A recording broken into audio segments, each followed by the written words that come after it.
ஜனவரி 7 ஆண்டவரின் திருக்காட்சி பெருவிழா. 2000 ஆண்டுகளுக்கு முன் இந்த பூமியில் பிறந்த இறைமகன் மாட மாளிகையில் பிறப்பாரா, குடிசையில் பிறப்பாரா, உன்னிடம் பிறப்பாரா, என்னிடம் பிறப்பாரா என்ற கனவுகளுக்கும் கற்பனைகளுக்கும் மத்தியில் மனித வடிவில் மரியின் வயிற்றில் மார்கழி மாத குளிரில் பிறந்தார். சாதி, மத, இன, மொழி கடந்து ஒட்டுமொத்த வரலாற்றின் எழுச்சியாக பிறந்தார். வறுமையில் வாழ்ந்தாலும் வளமையில் வாழ்ந்தாலும் இருப்பவர்களுக்கும் இல்லாதவர்களுக்கும் துன்பப்படுகிறவர்களுக்கும் ஆறுதல் தேடுகிறவர்களுக்கும் அவர் அரசராக வந்துதித்தார். அதனால்தான் அவர் புற இனத்தாரின் அரசர்களுக்கு தம்மை வெளிப்படுத்தினார். பெத்லகேம் என்னும் ஊரில் மாட்டு தொழுவத்தில் பிறந்த பச்சிளம் குழந்தையை காண கீழ்த்திசை ஞானியரான மெல்கியோர், கஸ்பார், பல்தசார் ஆகிய மூவரும் வருகின்றனர். இந்த மூவருமே யூத இனத்தை சேராதவர்கள்.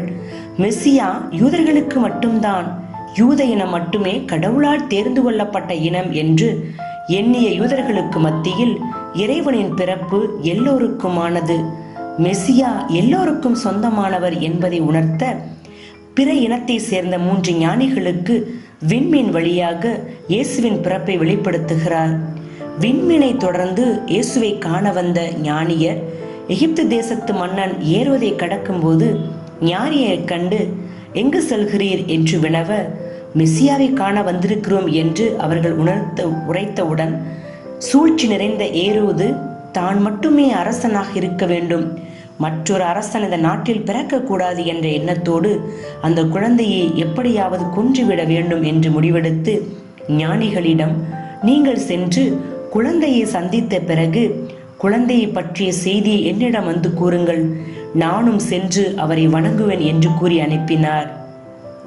இறைவன் முன்னிலையில் தம்மை தாழ்த்தி கொண்டோர் உயர்வடைவர் என்பதில் நம்பிக்கை கொண்ட கீழ்த்திசை ஞானிகளும் மாட்டு தொழுவத்தில் பிறந்த குழந்தை இயேசுதானே என்று ஏன் நாம் பார்க்க போக வேண்டும் என்று நினையாமல் தங்களை தாழ்த்தி கடவுள் முன் நெடுஞ்சான் கிடையாக விழுந்தனர்.